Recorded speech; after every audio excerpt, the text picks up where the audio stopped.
Өфе егете Искәндәр Сөләймәновтың исеме яңы гына бөтә республикага яңгыраны. Тап уның кеүек яшь буын талантларына арналган беренче яңы моң халыкара йыр бәйгеһе Искәндәргә еңеп алып килде. Был зур казаныш, тырышлык һәм озак елдар йыр моңга һөю һөҙөмтәһе. 12 яшьлек Искәндәр музыка менән бәләкәйдән мөкибән китеп шөгыльләнә.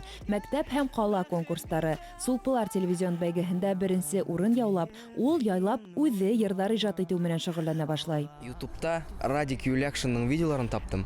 Кайда ул синтезаторда утырып, синтезаторда уйнап, компьютерга карап, музыка яза утыра. Илһам алдым да шунан и тоже яза башланым потихоньку.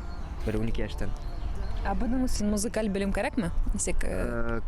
Кәрәк. Вот хәзер мин уже менә аңлайм, бары кәрәк нидер белем, миңа вот йетмәй. Шуга мин отдельно һәр интернетта табып, шул белемләрде алам. Димәк, Радик менән һин күптән таныш булганһың, илһамланганһың уның иҗады менән. Ә бына яңа моңга килеп еңермен дип уйланыңмы? Күз алдына килтердеңме? Әлбиттә мин еңәм дип килдемдер инде, наверное.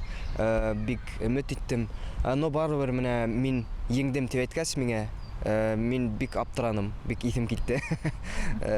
Бик шатмын. Рәхмәт, кем минең өчен тавыш бирде. Ду рәхмәт. Яңа моң халыкара музыка конкурсы баш калабызда төрле илдән килгән талантлы йырчыларны йыйды. Кастинг аша үткән 17 бәйгесе башкорт, рус һәм катнашучыларның туган телендәге яңгыса яңгырашлы йырдар күрһәтте. Һәр сагу тамаша шоу, әлбиттә сәхнә артында зур тырышлык таләп итә. Һәр адына яңа аранжировка язарга кирәк. Мин үзем язам бит аранжировкалар йырларга.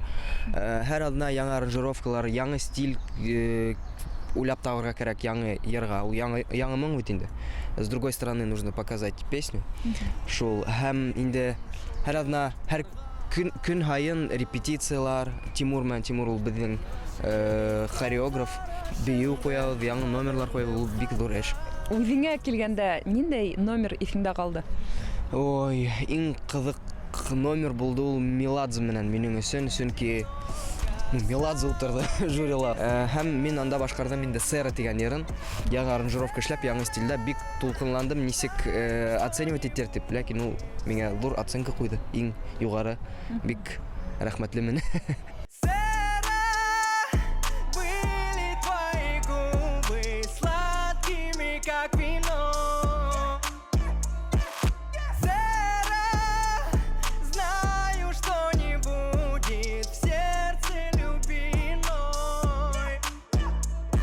Если кто-то спросит у вас, например, как вам Валерий Меладзе, вы скажете, мне нравится. Спросит, ты его слушал? Нет, я слушал, как Искәндәр поет, как поет Валерий Меладзе. Искәндәр билдәле йырга үз карашын индерде. Әйтергә кирәк, уның талантын билдәле Рәсәй блогер һәм артистлары ла баһалап өлгергән. Мәсәлән, карантин вакыты турында язылган йыр интернет селтәрендә популярлык яулаган һәм яңа иҗади бәйләнештәр килтергән. Хәзер менә эшләбез Эльдар Джарахов дигән артист менән. Ул блогер, аны молодежь белә. Уже күп йырдар яздык, 1-2 альбомлык, наверное, йырдар яздык точно. Алишер Моргенштерндың альбомы сыга, шунда мин тоже спродюсировал бер аранжировканы. Вот шул кешеләр менән эшләйм. Аранжировканы тотыш язаһың инде. Әйе, аранжировкалар язам. Биты. Искәндәр Сөләймәнов финанс университеты студенты. Әлеге вакытта егеттең пландарында сессияны уңышлы бирү.